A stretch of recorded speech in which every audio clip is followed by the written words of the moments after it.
오늘 은혜 받으실 하나님의 말씀은 야고보서 1장 12절에서 13절 말씀입니다. 야고보서 1장 12절에서 13절 말씀을 다 같이 봉독하시겠습니다. 시험을 참는 자는 복이 있나니 이는 시련을 견디어낸 자가 주께서 자기를 사랑하는 자들에게 약속하신 생명의 면류관을 얻을 것이기 때문이라. 사람이 시험을 받을 때에 내가 하나님께 시험을 받는다 하지 말지니 하나님은 악에게 시험을 받지도 아니하시고 친히 아무도 시험하지 아니하시느니라. 말씀의 제목을 함께 따라해 주시길 바랍니다. 하나님께서 성도를 시험하시는가? 하나님께서 성도를 시험하시는가?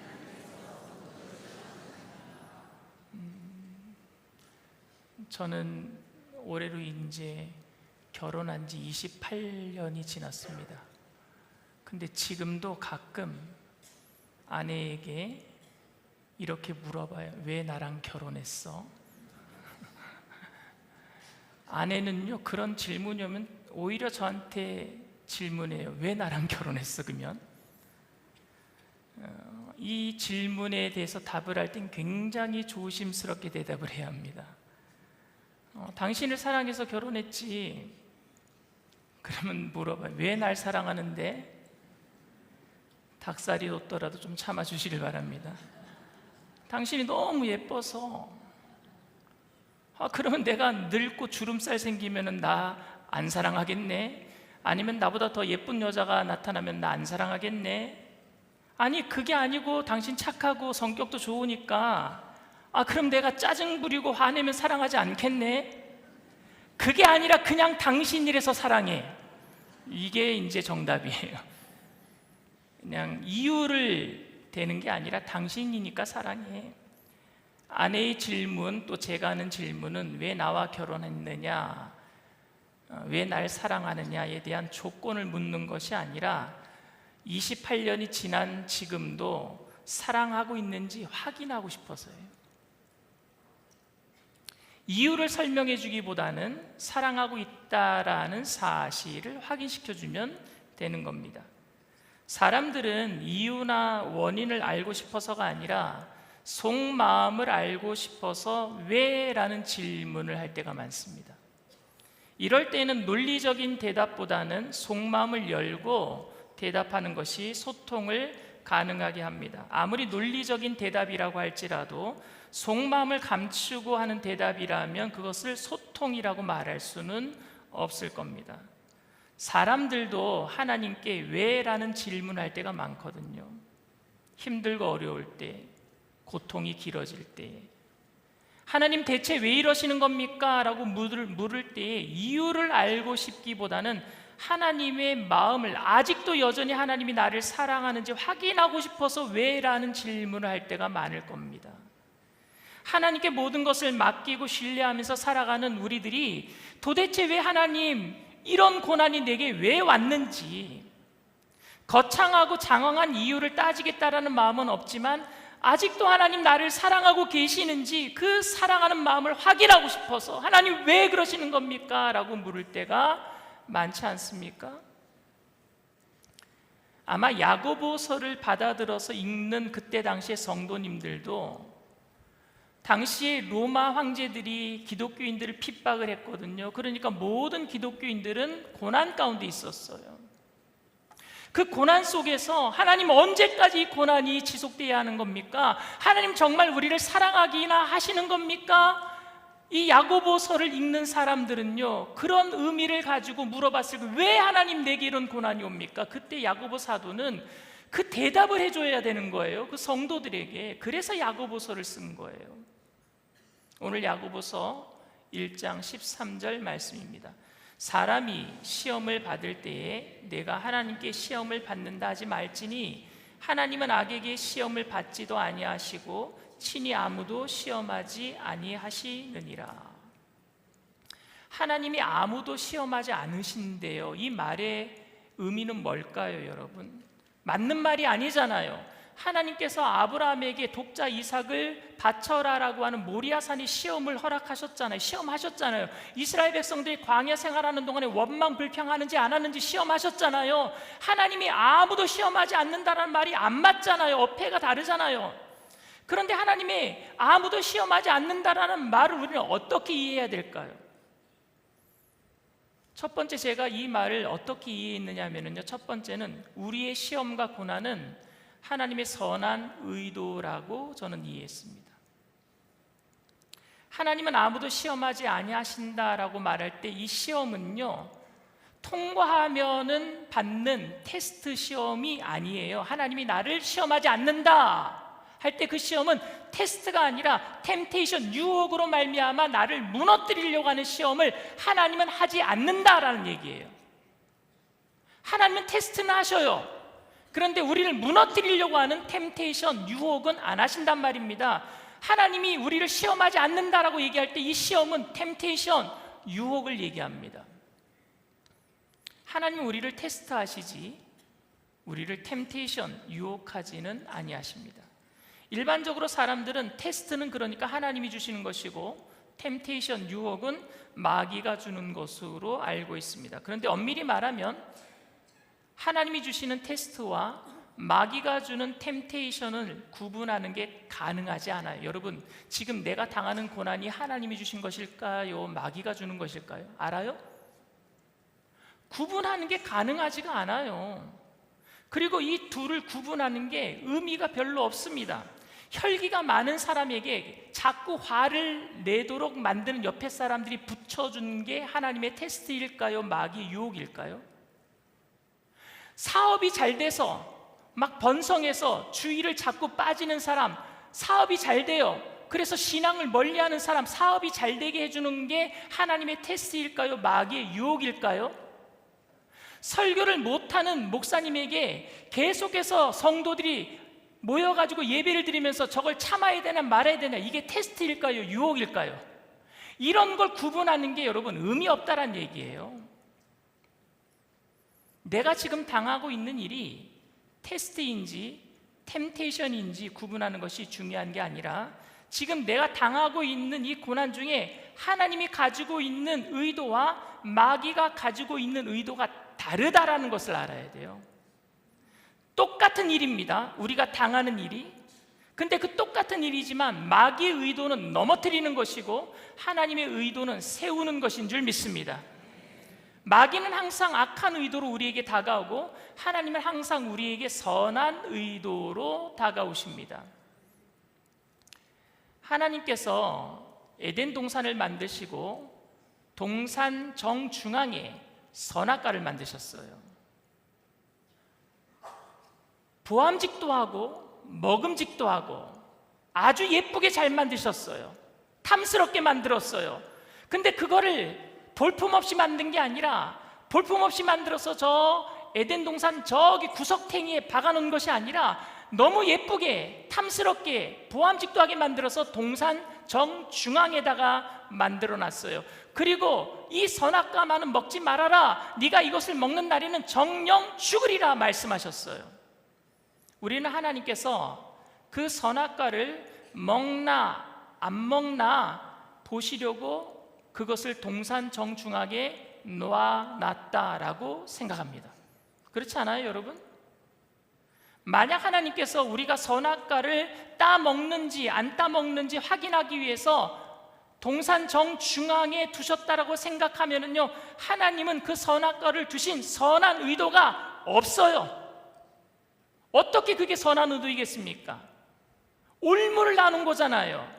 걸림돌을 나눈 거잖아요. 함정을 만들어 놓은 거잖아요. 빠지도록 만들어 놓은, 그게 어떻게 선한 의도입니까? 하나님이 그렇게 우리를 빠지도록, 올무에 빠지도록 선악과를 그렇게 동산 정중앙에 만들어 놔셨겠습니까? 선악과가 없었다면 우리는 그거 따먹지도 않았을 것이고 영원토록 우리는 에덴 동산에서 죽지 않고 살 텐데 왜 시험에 들도록 그것을 거기다 만들어 놓으셨냐는 말입니다. 하나님께서는 우리를 넘어지게 하려고 동산 중앙에다가 선악과를 만드신 것이 아닙니다. 선악과는 여러분 언약이에요. 언약. 하나님께서는요, 아담과 하와 우리들에게 하나님 되어주시고 주인이 되어주시고 책임져 주시겠다라는 언약으로, 하나님은 하나님 되게 하시고 사람은 사람 되게 하신 것, 창조주와 피조물을 나눠놓고 내가 창조주니까 피조물인 너를 내가 책임져 줄게, 언약으로 만들어 놓으신 게 선악과였어요. 언제나 선악과를 보면서 아담과 하와는 무슨 생각을 했느냐? 하나님이 우리를 책임져 주신다, 언약해 주셨다라는 것을 보아왔단 말입니다. 그런데 적어도 아담과 하와가 나도 하나님처럼 되고 싶다거나 하나님을 떠나 독립하고 싶다라는 마음이 생기기 전까지는 선악과는요, 하나님의 언약의 표시, 사랑의 표시였었습니다. 그러나 마귀의 게임에 빠져서 하나님처럼 되고자 하는 마음이 들기 시작한 이후로부터는 그 선악과는 사랑의 증표가 아니라 걸림돌이 되고 맙니다. 제가 좀 쉽게 설명해 드릴게요.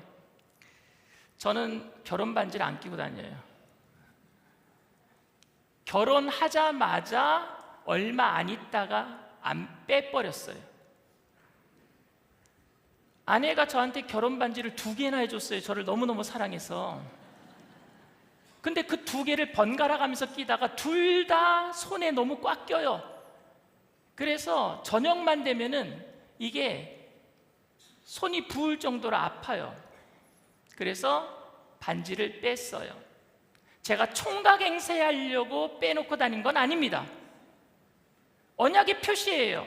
그런데 너무 손이 아파서 빼고 다녔어요. 근데 미국에 갔는데 제가 안 빼고 다니니까 아내도 어느 순간부터 빼고 다니는 거예요. 근데 미국에 있을 때 아내가 마트를 갔어요. 마트에 갔는데 그 캐셔 있죠. 관리원들이요. 이게 돈 계산하는 사람들. 근데 그 중에 남자들도 있어요. 근데 젊은 남자 하나가 아내를 보더니, 손을 보더니 반지가 없는 걸 알고 추파를 던지는 거예요. 아내가 결혼 안 한 줄 알고. 그래서 그 다음부터 제가 마트에 가면은요, 우리 아내가 몇 살인 줄 아느냐, 애들 둘 데리고 갖고 이 2 아이가 이 사람의 아들이다, 다 동네방네 소문냈어요. 만약 아내가 젊은 남자들이 결혼 반지를 끼지 않았기 때문에 접근하는 것을 즐기기 위해서 저 몰래 반지를 끼지 않았다면 그때부터 결혼 반지는요, 족쇄가 됩니다. 언약의 표시가 아니라. 이 사랑의 증표가 내가 결혼했다는 사실을 숨기고 다른 짓을 하고 싶을 때는요, 이 결혼 반지가 구속이 되는 겁니다. 그 다음부터는 이 반지가 없어져야 하는 거예요. 그것 때문에 불편한 겁니다. 아내가 일부러 안 끼고 다닌 건 아니에요. 왜냐하면 둘 다 결혼 반지를 다 팔아버렸어요. 왜냐하면 미국 가서 이제 결혼 반지가 필요 없게 해서 이제 팔긴 했는데, 어쨌든 만약에 그걸 즐기기 위해서 했다면 그건 구속이 되고 마는 거예요. 언약의 표시가 말입니다. 우리는 감히 결혼 반지 때문에 구속이라고 말하지 않습니다. 그러나 내 마음에 다른 마음을 품기 시작한 이후부터는 그 결혼 반지가 구속이 될 수도 있습니다. 원래 의도는 모든 사람 앞에서 내가 이 사람만을 사랑하고 이 사람만을 섬기겠다는 표시로서 반지를 끼는 거거든요.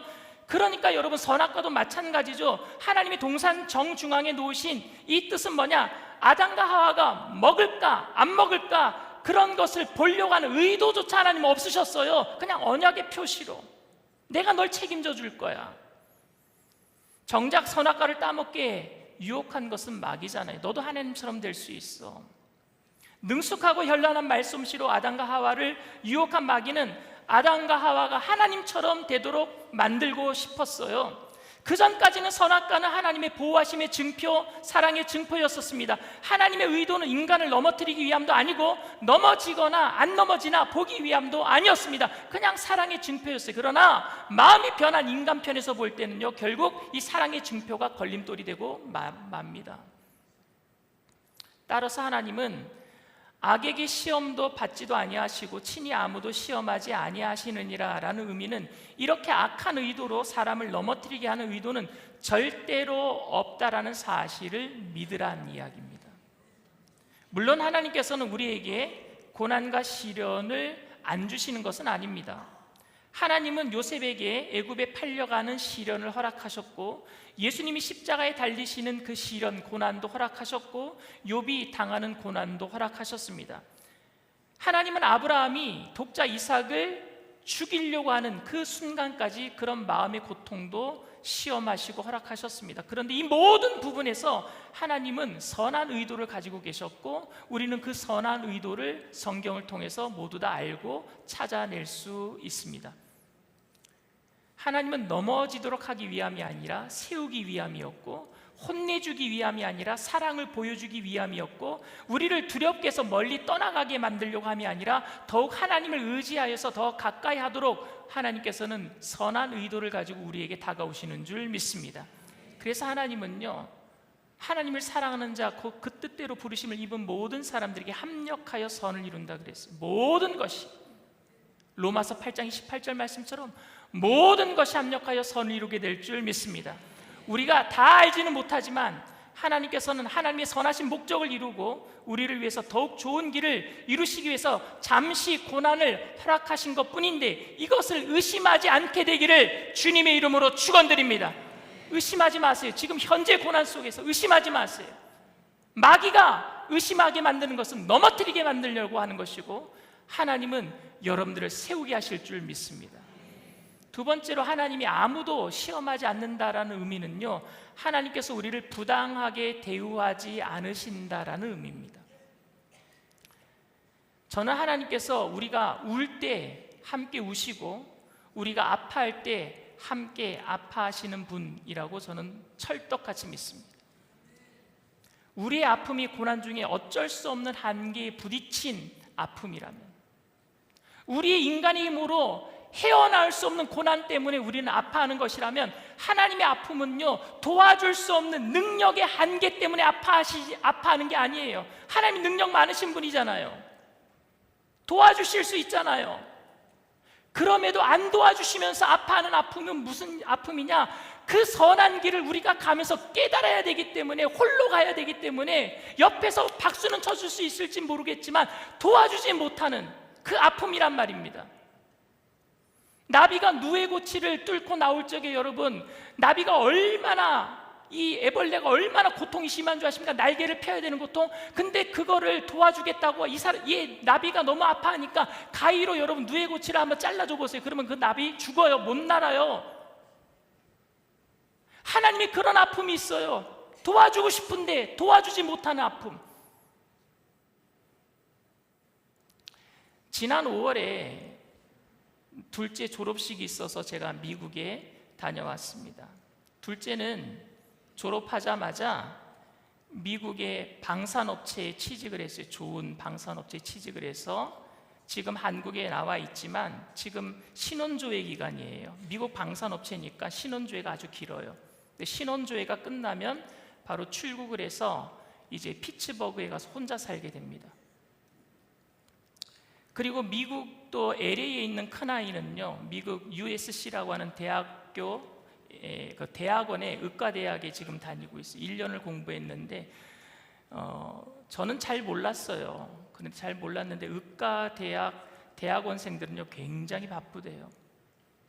공부도 더 많이 시키고 실습도 많고. 그러니까 한 번은 한국에 나온 적, 요번에도 나왔는데 전에 겨울엔가 나왔을 때 막 울더라고요. 너무 힘들어서 자기를 몰라준다고, 내가 이렇게 고생하는 거 부모님이 몰라준다고 막 운 적도 있었어요. 근데 지금 지난주에 나와서 요번 여름방학은 2주만 있다 들어갑니다. 이번 주 토요일 날 큰아이는 또 공부하러 또 들어갑니다. 근데 그런 아이들은요, 지금 두 아이가 한국에 있는 걸 좋아해요. 부모 밑에 있는 걸 너무 좋아해요. 음식 마음대로 먹을 수 있죠. 친구들 만나고 함께 예배 드릴 수 있죠. 지금 우리 영산교회 청년들이랑 얼마나 친하게 잘 지내는지 몰라요. 이번 수련회도 다 같이 가는데 한국에 있는 걸 너무 좋아합니다. 그런 아이들에게 부모 밑에서 호의호식하더니 가서 고생 좀 해봐라, 싸다 싸, 제가 이렇게 얘기할 수 있겠습니까? 지금 당장은 저와 아내는 아이들이 떨어져서 홀로 있는 그 외로움, 그리고 미국에서 살아가야 하는 그 아들들을 생각하면 마음이 좀 짠하기는 해요. 하지만 제가 아들들에게 힘들면 미국 가지 않아도 돼 라고 말하지 못합니다. 휴가나 방학 때 한국에 돌아와서 돌아갈 날짜가 다가올수록 미국에 갈 것을 생각하기 때문에 시무룩해지는 그들의 모습을 보면서 그냥 대학원 공부하지 않아도 돼, 그냥 나랑 같이 살자 라고 저는 말 못합니다. 목적을 이루기 위한 선한 의도에서 오는 고난을 제가 알기 때문에 그래요. 지금 혼자 있는 시간, 혼자 공부해야 되는 시간, 외롭고 쓸쓸하지만 혼자 견뎌내야 되지만 그 시간을 보내야지 그들이 성장할 수 있으니까요.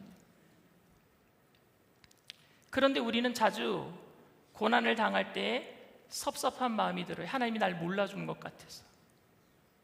큰아이가 부모님이 자기를 몰라주는 것 같아서 울었던 것처럼 우리가 고난이 심하면은요, 고난이 또 길어지면은요, 하나님이 날 몰라주는 것 같아서 섭섭해요. 내 아픔을 전혀 못 느끼시는 것 같아서 섭섭해요. 내가 이렇게 힘든데 하나님께서 악한 의도로 그렇게 하신 것이 아니지만, 그렇게 저도 생각하지만 하나님께서 나를 너무 부당하게 대우하시는 것 같아요. 그냥 내팽겨치신 것 같아요. 야고보 사도는 사람들이 시험을 당할 때에 하나님께 시험을 받는다라고 말하지 말라고 했습니다. 이 말의 의미는 하나님께서 단순히 화가 나셔서 나를 부당하게 나를 치시고 나를 벌하시는 일은 결코 없을 것임을, 즉 하나님께서 시험을 받아서 우리를 어렵게 만드는 일은 없을 거다라는 이야기를 지금 하고 싶은 거예요. 사탄은 참소하는 자입니다. 거짓의 아비라 그래요. 왜 거짓의 아비라 그러냐면요, 거짓말을 해서 거짓의 아비가 아니라 있는 말을 가지고 하나님께 참소하는데, 그 있는 말이 하나님이 용서한 것인데 용서받지 못한 것처럼 이야기하기 때문에 거짓말의 아비라 그래요. 거짓말장이라 그래요. 마귀는 거짓말하지 않더라도 우리가 가지고 있는 죄악을 가지고 하나님께 가서 얘기하더라도 우리의 죄악이 차고 넘치기 때문에 참소할 거리가 너무 많아요. 마귀가 하나님께 와서 이렇게 얘기합니다. 하나님, 저놈 참 나쁜 놈입니다. 나쁜 놈이죠. 저도 나쁜 놈이죠. 저놈 참 나쁜 놈입니다. 그냥 두시면 버릇 나빠집니다. 한 대 그냥 때려주시죠. 그럼 하나님께서 그러냐 하고 때리십니까 우리를? 절대 안 때리셔요. 하나님. 경건하게 살아가려고 노력하는 신앙인들은 고난을 만나면 자신이 무엇인가 하나님께 잘못했기 때문에 고난을 당한다, 이런 생각을 해요. 자녀가 아프면은요, 부모가 죄가 많아서 자녀가 이렇게 아프구나 라고 고백하는 사람도 있어요. 제가 마음이 너무 아파요. 사람이 시험 받을 때 내가 하나님께 시험 받는다 하지 말지니라는 말씀은 바로 이런 경우를 두고 하는 말입니다. 하나님께서 우리가 죄를 지었다라고 우리를 그렇게 힘들게 하시는 분이 아니신 줄 믿습니다. 죄 지을 때마다 하나님 우리를 징벌하십니까? 물론 하나님께서 징계하지 않는다라는 말씀도 아닙니다. 그 징계조차도 선한 목적이 있어서 괴로움이 목적이 아니라 우리를 징계하실지라도 우리를 세우는 목적인 줄 믿습니다. 그러니 우리를 부당하게 대우하신 적이 없단 말입니다.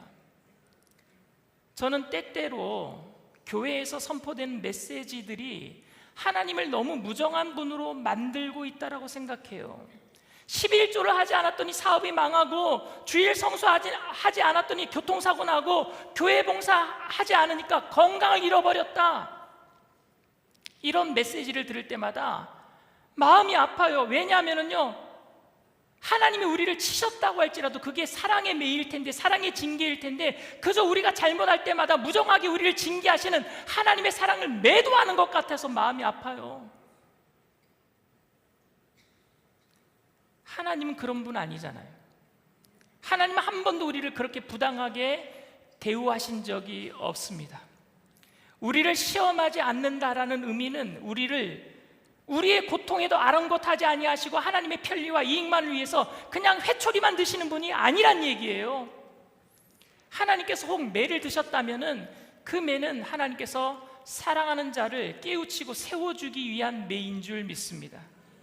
그러니까 어떠한 상황 속에서도 여러분, 고난 속에서도 하나님을 신뢰하게 되기를 바랍니다. 지금 나라도 힘들고 전쟁도 길어지고 여러 가지 개인적으로 힘든 일들을 만나는 분들을 이야기를 제가 많이 듣습니다. 이때 우리가 가지고 있어야 될 마음은, 하나님이 우리를 시험하지 아니하시는 분이야. 하나님이 우리를 부당하게 대우하지 아니하시는 분이야.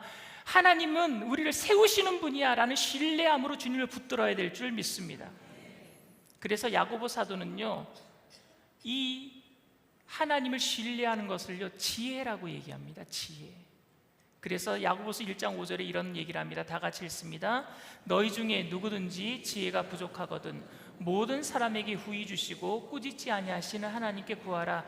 그리하면 주시리라. 이 지혜는요, 이 야고보 사도가 말씀을 선포했을 때 성도들이 모두 다 고난 속에 있었거든요. 오늘 잡히면 콜로세움에 가서 짐승의 밥이 되고, 또 잡히면은 십자가형에 처해지는 그 어려움 속에 있는 초대교인들에게 지혜를 구하라 그랬어요. 그 지혜는 뭘까요? 그래도 하나님이 너를 지키고 계셔. 하나님을 신뢰하는 거예요. 이게 지혜인 줄 믿습니다. 그리고 오늘 본문 야고보서 1장 12절에 이렇게 얘기합니다. 다 같이 읽습니다. 시험을 찾는 자는 복이 있나니 이는 시련을 견디어낸 자가 주께서 자기를 사랑하는 자들에게 약속하신 생명의 면류관을 얻기 때문이라. 그러니까 여러분, 이 지혜가 있는 사람들은 시련을 견뎌내요. 하나님이 나를 부당하게 대우하지 아니하셔. 하나님의 시련은, 허락하신 시련은 우리를 세우는 거야. 그러니까 시련을 견뎌내는 거죠. 그리고 그런 사람들은 생명의 면류관을 얻게 된다, 이렇게 얘기합니다. 그리고 오늘 본문 야고보서 1장 13절 말씀 다 같이 다시 한번 읽습니다. 사람이 시험을 받을 때 내가 하나님께 시험을 받는다 하지 말지니 하나님은 악에게 시험을 받지도 아니하시고 친히 아무도 시험하지 아니하시느니라.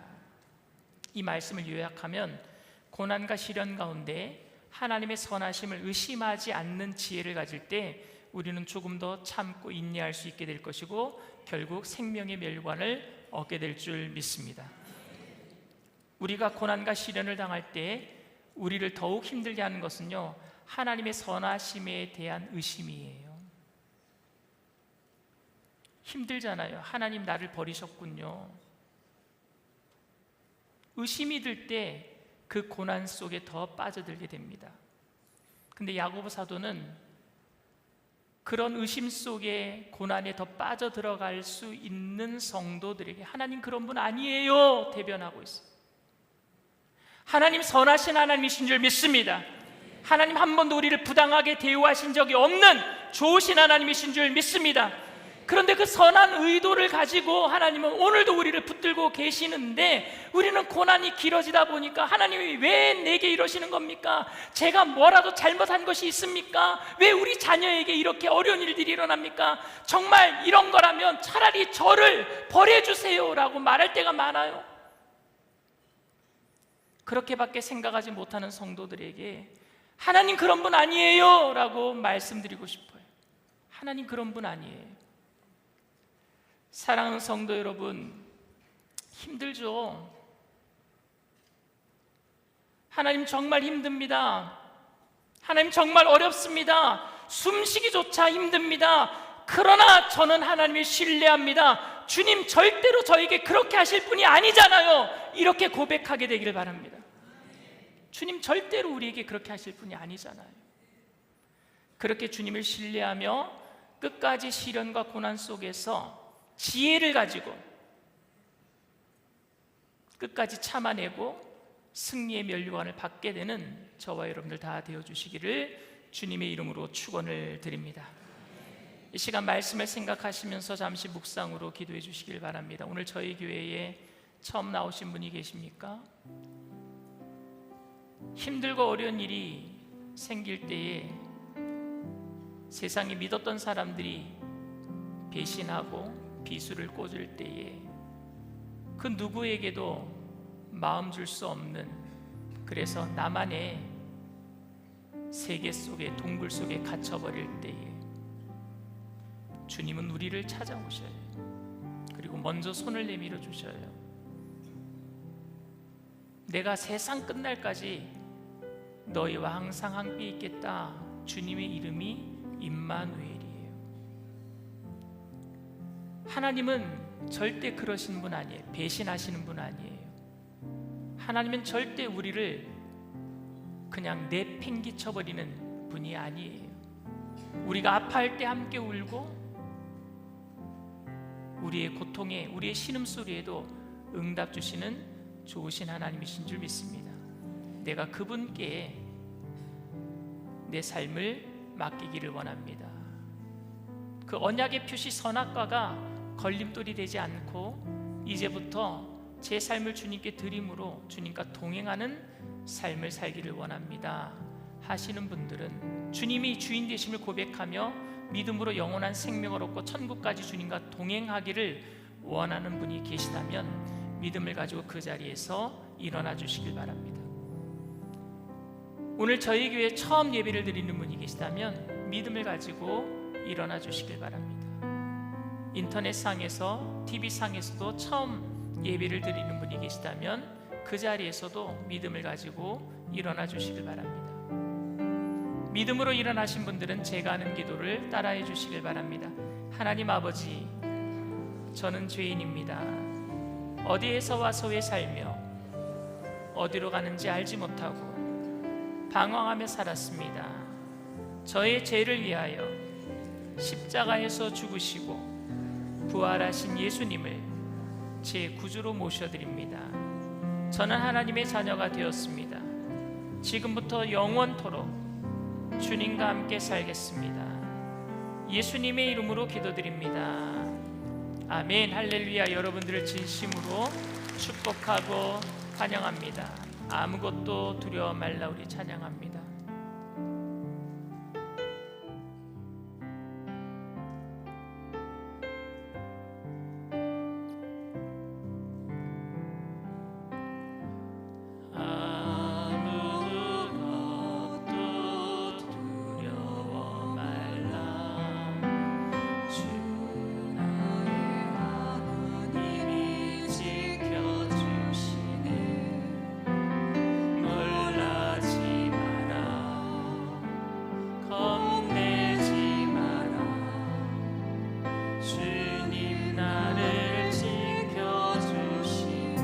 아무것도 두려워 말라.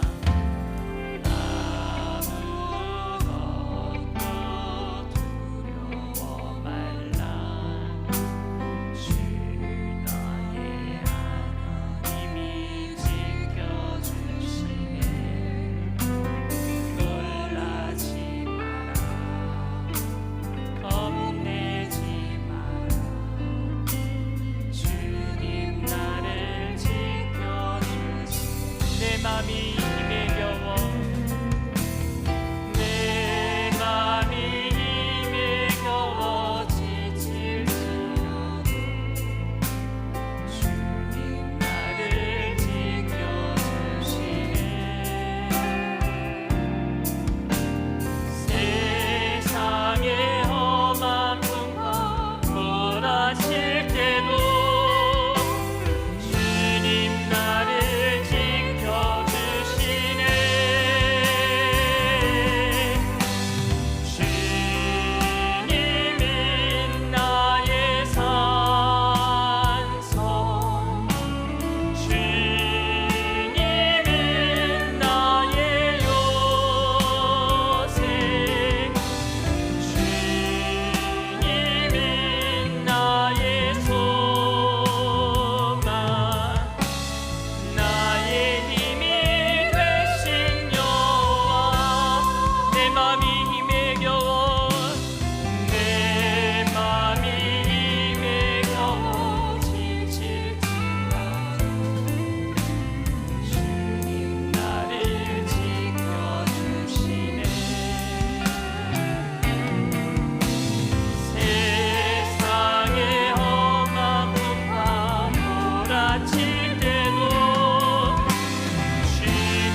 야고보서 1장 6절 8절 말씀도 한번 읽었으면 좋겠어요. 오직 믿음으로 구하고 조금도 의심하지 말라. 의심하는 자는 바람에 밀려 요동하는 바닷물결 같으니 이런 사람은 무엇이든지 죽게 얻기를 생각지 말라. 두 마음을 품어 모든 일에 정함이 없는 자로다. 이 말씀만 딱 떼내면 믿음은 정신통일 잘하는 사람들만 가지고 있는 것으로 착각할 수 있어요. 하나님이 주실 줄 믿습니다 그래 놓고 아유 안 믿어지네 그럼 안 주실 것 같은 것, 하나님이 고쳐주실 줄 믿습니다 그런데 안 고쳐주시면 어떡하지 의심이 들면은 두 마음을 품었기 때문에 하나님이 응답 안 하시는 것, 그러니까 주여 믿습니다 믿습니다 이렇게 해야지만 하나님이 응답하신다라는 말씀처럼 들리는데 아니요, 그게 아니에요. 오늘 이 말씀은 먼저 5절에 지혜를 구하라 그랬어요. 그 지혜가 뭐라고요? 하나님을 신뢰하고 선하신 하나님을 의지하는 것이에요. 그런 지혜가 있는 사람들 두 마음을 품지 않습니다. 하나님이 나를 미워하시는가 보다, 하나님이 나를 떠나셨는가 보다 이런 의심하지 않는단 말입니다. 그리고 하나님을 늘 찾고 또 찾게 될 줄 믿습니다. 눈에 보이는 것 때문에 세상에 나가면은요 믿다가도 믿음이 다 사라져요. 그러나 그 순간에도 하나님 저의 믿음 없는 것을 도와주세요 하면서 하나님을 붙드는 사람들, 하나님을 신뢰하려고 노력하는 사람들 하나님이 응답 주실 줄 믿습니다. 결국에 시련과 모든 고난을 뛰어넘는 인내로 생명의 멸류관을 얻게 될 줄 믿습니다. 왜냐하면 모든 고난은요 하나님이 우리를 세우기 위함이란 말입니다. 마귀가 주는 고난은 넘어뜨리려는 거예요. 그러나 우리는 구분할 수 없어요. 왜? 똑같이 다가오니까요. 올해가 6.25 76주년이에요. 전쟁을 통해서 마귀는요 공산주의 만들려고 했어요. 넘어뜨리려고 했어요. 그러나 전쟁을 통해서 하나님은요 50년대 이후에 한국교회에 부흥을 주시고 가난한 심령으로 주님 더 바라보게 하심으로 한강의 기적을 이루시고 지금의 한국을 이루게 하신 줄 믿습니다. 하나님을 세우게 하는 게 하나님의 뜻이란 말입니다. 지금 정치가 힘들고 어렵다고 원망불평하지 마세요. 그것을 통해서 넘어뜨리려고 하는 건 마귀의 뜻이고 그 일을 통해서 세우려고 하는 건 하나님의 뜻인 줄 믿습니다. 선하신 하나님을 의지하면서, 하나님 절대 그러신 분 아니시죠? 우리 가정에 절대 하나님 이렇게 하실 리 없으시죠? 하나님이 믿고 믿음으로 이겨냅시다. 시련과 고난을 이겨냅시다. 생명의 멸류관을 받아냅시다. 주님께서 도와주실 줄 믿습니다. 이 시간 성령님 그러니 우리에게 지혜를 주세요. 주님만 의지할 수 있는, 흔들리지만 넘어지지만 또다시 일어나서 주님을 붙들 수 있는 지혜를 주세요. 성령 충만을 주세요. 주님 세 번 부르고 통서로 간절히 기도합니다.